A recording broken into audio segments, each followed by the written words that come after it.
OK. Donc, pour répondre à ta question, on va faire le numéro ensemble. Donc, comme je te disais, tu vas utiliser seulement un doigt pour suivre le courant et tu vas utiliser 2 doigts pour la tension dans ton circuit. Mais on va faire le circuit au complet, on va faire les calculs aussi. Donc, ça va te donner une bonne idée de comment ça fonctionne. Donc, je t'ai dit, on prend un doigt. Donc, je vais prendre un doigt. Donc, je vais prendre celui-là. Donc, ici, je donne le courant. Donc, si je suis le courant qui est ici, donc, j'ai 73,6 mA ici. Donc, j'ai encore 73,6 mA ici aussi. Et j'ai encore 73,6 mA. Tout ça ici à 73,6 mA parce que je n'ai pas de chemin possible pour mon courant. Quand j'arrive ici, c'est autre chose parce que mon courant a la possibilité d'aller à 2 endroits. Mais tant que je reste ici, le courant est le même. Donc, ce que je vais faire, je vais l'écrire en dessous de ma résistance. Donc, en dessous de R1, ici, j'ai 73, donc 73,6 mA. Et si on utilise encore la loi d'Ohm, donc la loi d'Ohm, toujours E est égal à R fois I, j'ai ma valeur de résistance, j'ai mon courant. Donc, ce que je vais faire pour R1, donc pour trouver la tension aux bornes de R1, je vais utiliser la valeur de R1 800 ohms, multiplié par 73,6 mA. Donc, la tension aux bornes de R1 va me donner, je vais calculer ça,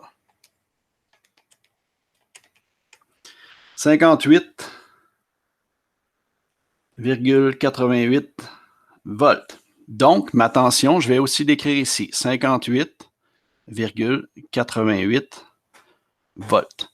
Ça, là, présentement, on a travaillé avec le courant.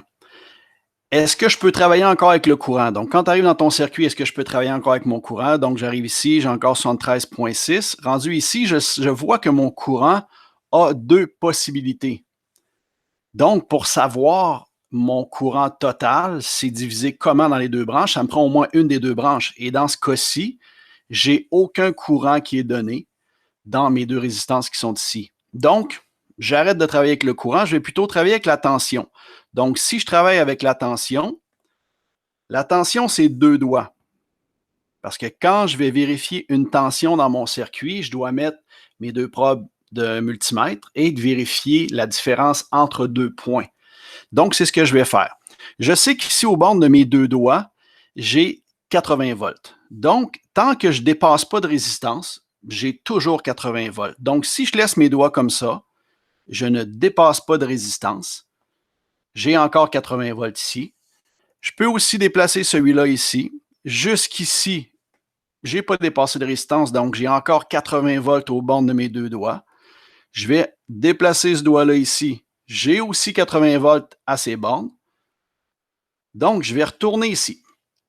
Donc là, ce qu'on fait avec les 2 doigts pour essayer d'aller plus loin dans mon circuit, je sais que j'ai 80 volts aux bornes de mes 2 doigts.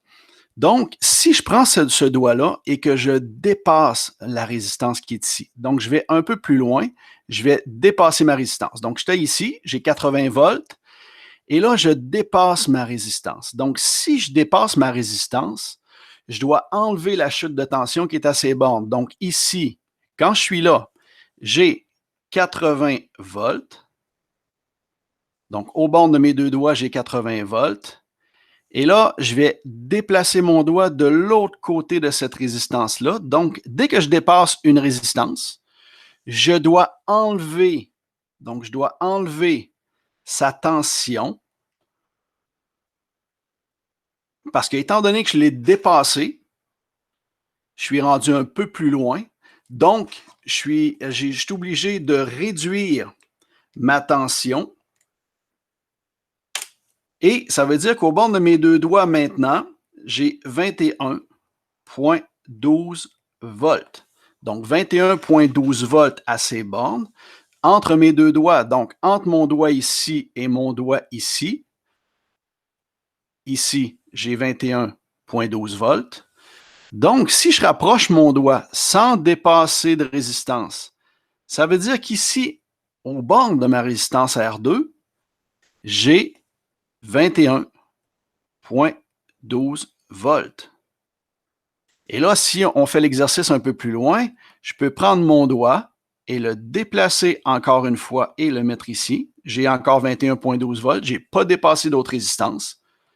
Je prends celui-là, je me déplace aussi. Donc, j'ai 21,12 volts ici aussi. Donc, je vais l'écrire. J'ai 21,12 volts aussi à ces bornes.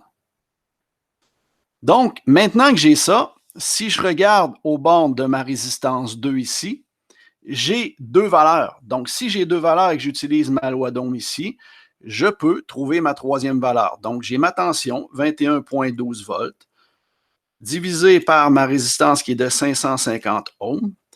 Ça va me donner un courant de 38,4 milliampères.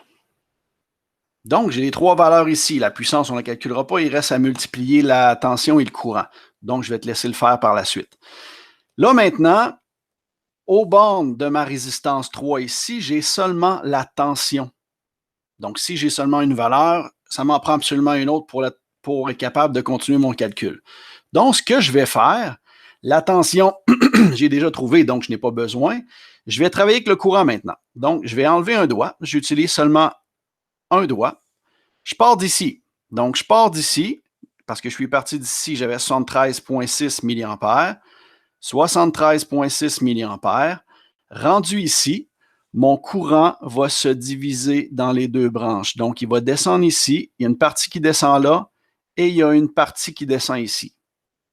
Mais là, maintenant, on sait c'est quoi le courant qui descend là.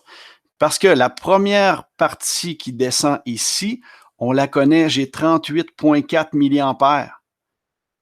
Donc, j'avais au départ 73,6 milliampères qui est à mon doigt ici. Je sais que j'ai 38,4 milliampères qui descend dans mon R2. Donc, je vais avoir 73,6 milliampères. Ça, c'est mon courant total. Je vais enlever le courant de R1. Je le connais, on l'a calculé. Donc, j'ai 73,6 milliampères moins 38,4 milliampères qui me donne 35,2 milliampères. Donc, courant de R1 était de 38,4 milliampères. Et là, ici, le courant de R3, excuse-moi, ce n'est pas le courant de R1, mais bien le courant de R2. Courant de R2, 38,4 milliampères. Et je trouve mon courant qui est 35,2 milliampères. Donc, maintenant que j'ai la tension et que j'ai le courant, divisé par 35,2 milliampères, ça me donne une résistance de 600 ohms.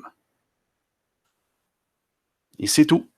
Donc, voilà comme ça, tu vas pouvoir utiliser deux doigts pour ta tension et tu vas utiliser un doigt pour le courant.